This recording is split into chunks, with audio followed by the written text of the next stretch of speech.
انما توفون اجورکم یوم القیامہ، قیامت کے دن تم کو ضرور بضرور پورا بدلہ دیا جائے گا. جس طرح تم عمل کرو گے اسی طرح تم کو بدلہ دیا جائے گا. ایک حدیث تو مشہور حدیث ہے، انما الاعمال بالنیات، ہر کام کا دار و مدار نیت پر ہوتا ہے. ہر کام کا دار و مدار نیت پر ہے. تو میرے بھائی اس کے بعد اللہ کے رسول فرماتے فمن کانت ہجرتہ الی اللہ ورسولہ، اگر حقیقت میں کوئی انسان اللہ تعالیٰ کو خوش کرنے کے لیے نبی اکرم صلی اللہ علیہ وسلم کی رضامندی کے لیے ہجرت کرتا ہے تو اللہ تعالیٰ کہتا ہے کہ ہجرت اسی کے اوپر ہوگا. اور اگر کسی لڑکی کو پانے کے لیے دنیا کمانے کے لیے ہجرت کرتا ہے تو وہی اس کو ثواب ملے گا، وہی یعنی وہی چیز اس کو دیا جائے گا.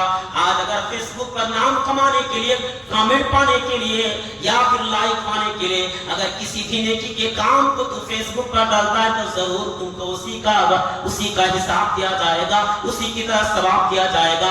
اللہ کے رسول فرماتے ہیں سیئاتکم، تم گناہوں کو گننا شروع کرو، تم گناہ کو گنو. لیکن آج ہم کیا کرتے ہیں؟ نیکیاں کو گنتے ہیں. السلام علیکم ورحمۃ اللہ وبرکاتہ.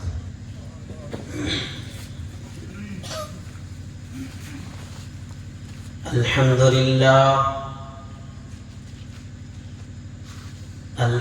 للہ نحمده ونستعینه ونستغفر ونعوذ بالله من شرور أنفسنا ومن سيئات أعمالنا، من يهده الله فلا مضل له ومن يضلل فلا هادي له، وأشهد أن لا إله إلا الله وحده لا شريك له، وأشهد أن محمدًا عبده ورسوله. يا أيها الذين آمنوا اتقوا الله حق تقاته ولا تموتن إلا وأنتم مسلمون.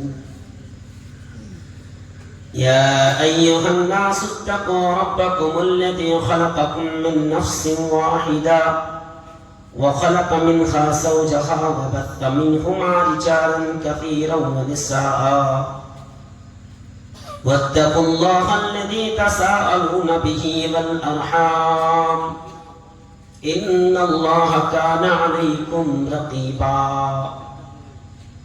يا أيها الذين آمنوا اتقوا الله وقولوا قولا سديدا يصلح لكم أعمالكم ويغفر لكم ذنوبكم، ومن يطع الله ورسوله فقد فاز فوزا عظيما. أما بعد فإن خير الحديث كتاب الله، وخير الهدي هدي محمد صلى الله عليه وسلم، وشر الأمور محدثاتها وكل محدثة بدعة وكل بدعة ضلالة وكل ضلالة في النار. أعوذ بالله من الشيطان الرجيم. بسم الله الرحمن الرحيم.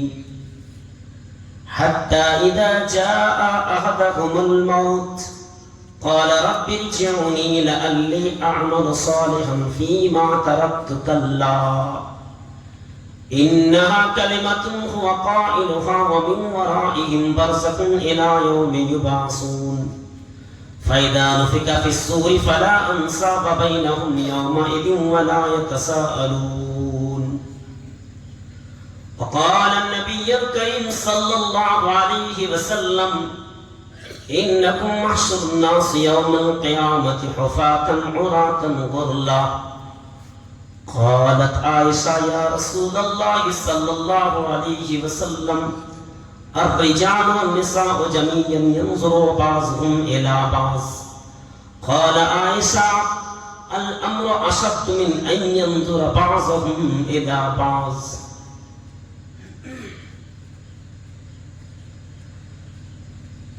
থাকবো কেমন আঁধারে চিনই কবরে ওগো আমার আল্লাহ কান্দি তাই অজরে জানাই তোমার দ্বারে ওগো আমার আল্লাহ ও যাহার নাই দরজা নাই জানালা গো ও যাহার নাই দরজা নাই জানালা নাই আছে খাট বিছানা কঠিনই কবরে ও আমার আল্লাহ